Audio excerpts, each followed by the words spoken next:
All right, guys, I got another story for you. Controversial one here. Tennessee has moved on from starting quarterback Nico Iamaleava. He was a no-show at practice on Friday amid his ongoing NIL contract discussions with the school, and head coach Josh Heupel said that no one is bigger than the program. Nico plans to enter the transfer portal when it opens on Wednesday. Here's what the mouth of the South, Paul Feinbaum, had to say about the situation. This is an inflection point in the history of college football. This is the first time in this NIL era that we have had a literal holdout. He was expected to make about $2.5 million, and while people are seeing their 401s crash right now, he wanted more than that, reportedly as much as $4 million. And Tennessee finally said, you know what, we're done. I wonder how excited our school is going to be to deal with his representatives. And I say his representatives. His father's involved. He's got agents involved. This is a very nasty situation. It has left a stench across college football. So I would say buyer beware. All right, Stephen A., who's in the wrong here? Is it Nico? Is it Tennessee or the NCAA? I think it's Nico. Only in this respect. You made an agreement. Honor it. The only caveat that I would throw out there, or the only alteration, is that we are talking about the sport of football. And so thinking along the NFL, even though this is not the NFL, it's the NCAA, who I have no sympathy for, by the way, and I'm certainly not trying to side with them.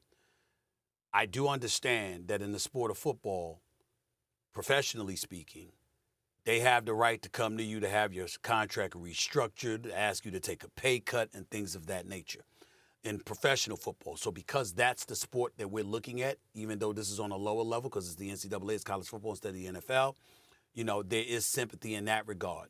But you were getting about $2.2 million. That's the agreement that you reached. According to the valuations out there, you're worth about $3.1 million. And you were asking for $4 million, damn near double what you agreed to. I don't recall Tennessee winning a national championship or anything like that, but it's a bigger thing to that, to this situation for me personally than anything else. And that's honoring your contract. Go for all you can get, but once you negotiate and you sign on the dotted line at a university, you should be compelled to honor that deal, unless I'm missing something. I only know what we've read about this situation. If there are other things that come with it, then I stand corrected. I'm open-minded about it. But on its face, I'm of the mindset that you're getting paid $2.2 million to be the quarterback for the Tennessee Volunteers. That's what you agreed to, and not for. And to walk out on the program, to hold out for the program, that to me, that's not the greatest look. It just isn't. This is on the NCAA, and the NCAA should be, and its leadership should be ashamed of itself and should be embarrassed that it's gotten to this point, because they're the lack of leadership that has led to this. Josh Pate actually laid this out perfectly. This is what happens when you place people in leadership roles and they have no idea what they're doing. And they have no ability to see the tentacles that are attached to the decisions that they're making down the line. I agree with you from the vantage point, Stephen A. I don't like it for the young man. Because it's contrary to everything that I've ever learned about the quarterback role and the quarterback position. But I'm not down for killing the young man, and I know you're not doing that right now. But I've seen that happening. But this is what happens when you place people in leadership roles that the NCAA did, and then you just open the door. Because while you say, Stephen A., and I understand the point of, well, he's got to honor his contract. When you leave the opportunity for that person not having to honor the contract by allowing other doors to be opened by other places offering you more money, no one in their right mind is going to just say, no, I don't want another $1.7 or $1.8 million. Because if you can get it, you're going to go get it. That's just the reality of human beings. And I don't love it for the young man, again, because it's contrary to everything I know. I don't love it for the locker room. And Feinbaum's right that this is the inflection point, because it's the first time that a high-leverage player has impacted the locker room, and the locker room has felt that loss. And this is the first time, at least, again, a high-leverage player, the coach is like, well, go. We're not gonna bow the knee to you. So this does change it, but this is such a flaw by the leadership of the NCAA, and the fact that grown adults allowed this to happen because it was coming and everyone knew it, they should be ashamed that now this young man is going to get targeted and pinpointed as the person being selfish when he's a kid still. Whether he's getting treated financially as an adult or not, he's still a kid. When I sign a contract, I'm going to honor that contract. I'm not going to come to you and ask you for more money. Don't you bring your ass to me asking me to take less money, because this is what we agreed upon. Now, with that being said, Steve, Dan, you talking about targeted. He put this target on his back. Bro, you don't show up for meetings. You don't show up for practice. And I hear people say, well, coaches do this all the time. Brian Kelly left the University of Cincinnati deal. He already had a deal with Notre Dame in place. He left Notre Dame. He had a deal already in place. Now, if you want to say he got a deal in place, don't even say, look, guys, I'm going to go ahead and move on. There's a better opportunity for me elsewhere.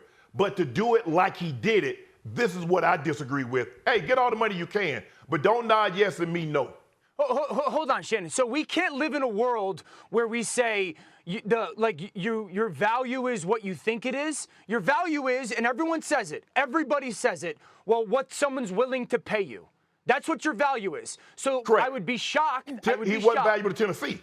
I would be shocked if he went to Tennessee, or his reps or his advisors went to Tennessee and asked for more money or said they wanted more money without knowing that someone else was willing to pay him more money.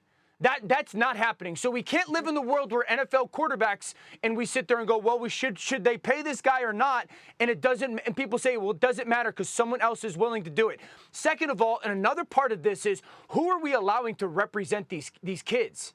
Because we can't just allow this wild, wild west of anybody can represent anyone, because I don't like the fact that we're sitting here saying this young man went and said this and that or didn't show up, because he's probably listening to the adults in the room. He's still a young man. Probably not even. I'm not going to sit here and kill Nico when he's probably getting told X. But D.O., first of all, we're not killing him. That's number one. Number two, he's the name on the situation. I mean, the situation is about him. So that's the only, we understand there's adults in the rooms. We understand, listen, we're grown men. We listen to our agents. We listen to our representatives. We listen to our lawyers, et cetera, et cetera. We ultimately make the call, but it's based on the level of expertise that they provide. And so as a result, we understand that from a literal perspective, D.O., that this is not him. But the point is, it's a bigger issue here. We know how corrupt the NCAA has been for decades, how they exploited these athletes, took advantage of it. And this chaos is a result of them receiving their comeuppance because they spent so much time getting over so many decades. We understand that. We also understand that guys like Nick Saban and others have lamented the state of affairs that exists within the sport, which is why they walked away. We saw Mike Krzyzewski retired in basketball. We saw Roy Williams retired in basketball. In the back of our minds, we suspected it wasn't just age and attrition, but this kind of stuff definitely has something to do with that. What we're doing is simply highlighting the reflective point, the reflection point that Paul Feinbaum alluded to, how this is an indication of things to come. And you talked about the quarterback position. Well, what we're saying is this: as a quarterback, as the leader of a team and a program, you agreed to a deal. Right. And then you said, I'm willing to walk away from everything and everyone associated with that deal because I'm going to chase this money, where you have pro aspirations. And there is some money coming down the pike. And what can't be dismissed about Shannon, it's certainly relatable to me, and I'm not joking, I'm in all seriousness. Everybody wants to sit up there, for example, and look at my deal that I just agreed to. Well, people forget that I had a contract that I signed in 2018. I never went to ESPN to ask for my contract to be ripped up when others were signed. I never went to ESPN to say, you know what, let's redo this deal now. I never did that. I had a contract. The contract expired. Okay, and when the contract expires and it's time to and a renegotiation window comes into play, that was my time to address it. Now I'm an adult. That's a kid being led by adults. And maybe the adults are the ones we should be impugning. The problem is, Dan, we don't know their names and their faces as of yet. Trust me, when we do, we'll mention them. But right now, he's the guy. He's a young man. He's the face of a new issue that is now permeating the sport. Nobody's condemning him. We understand it. We're just saying it's not ideal for the sport, and it's not ideal for young kids coming down the pike in terms of a path for them to follow, because what may end up working for him may very well not end up working for them.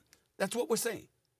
But the point is, the adults within the NCAA leadership roles are the people that are at fault here, because they let the door be opened with the potential saying, well, you signed this contract, but if somebody exterior They couldn't do anything about it, Dan.